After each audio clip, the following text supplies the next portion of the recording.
Ganesh Chaturthi is almost here, and while we often think of sweets and modaks, no festive meal in our homes is complete without a hearty sambar. Today I am sharing a traditional recipe from Tulunadu, a flavorful sambar made with Malabar cucumber, also known as Mangalore cucumber or Tauthe, and the protein-rich horsegram, locally called Kudu. This comforting and healthy dish pairs beautifully with rice and is a perfect addition to your festive spread. Let's get started with the simple yet delicious Mangalorean style sambar. Firstly, peel the Mangalore cucumber, remove the seeds and chop it into cubes. If you can't find Mangalore cucumber, you can easily replace it with pumpkin, ash gourd, bottle gourd, or even a mix of seasonal vegetables. Now let's move on to pressure cooking. In a cooker, add the horse gram along with one onion, which is totally optional, one tomato, and the chopped cucumber. Horse gram or kudu is rich in protein, fiber, and minerals, making the sambar hearty and nourishing. And Mangalore cucumber or tauthe is light, hydrating, and great for digestion. Together, they make a wholesome and balanced dish. Add salt to taste, pour in about a cup of water, and pressure cook for 2 whistles. Now, let's prepare the masala paste for our sambar. In a pan, dry roast about 15 to 20 curry leaves, 7 to 8 bedgi or Kashmiri chilies, 4 to 5 teaspoons of coriander seeds, half a teaspoon of mustard seeds, and half a teaspoon of cumin seeds. Roast them gently for about 1 or 2 minutes until they release a nice aroma. You can also add around 1 teaspoon of chana dal and urad dal each if you want. We are not using any oil here. In fact, the only oil used in this recipe will be during the final tempering.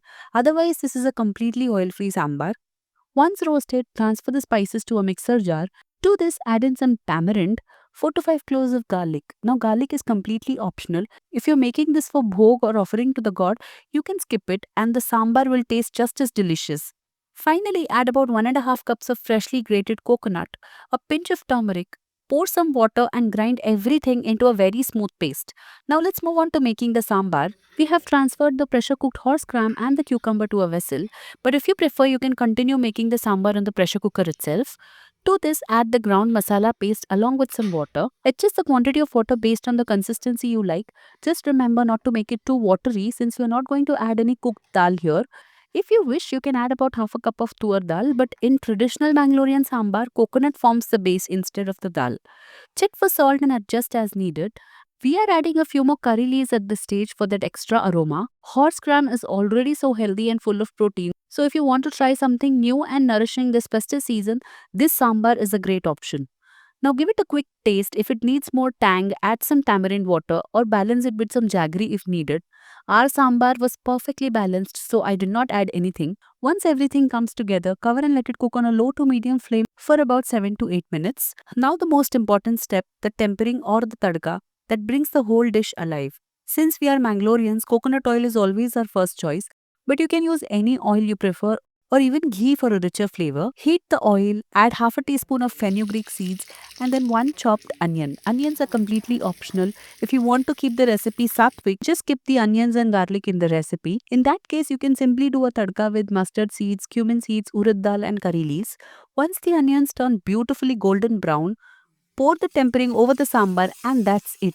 Your flavorful, homely Mangalorean style sambar is ready. Simple, nourishing and easy to customize with the vegetables that you have on hand. Add it to your Ganesh Chaturthi spread and enjoy a traditional touch on your plate. Do try this recipe and share it with your loved ones. Wishing you all a very happy and flavorful Ganesh Chaturthi. If you like this video, don't forget to like, share and subscribe and I'll be back soon with more authentic recipes from my kitchen.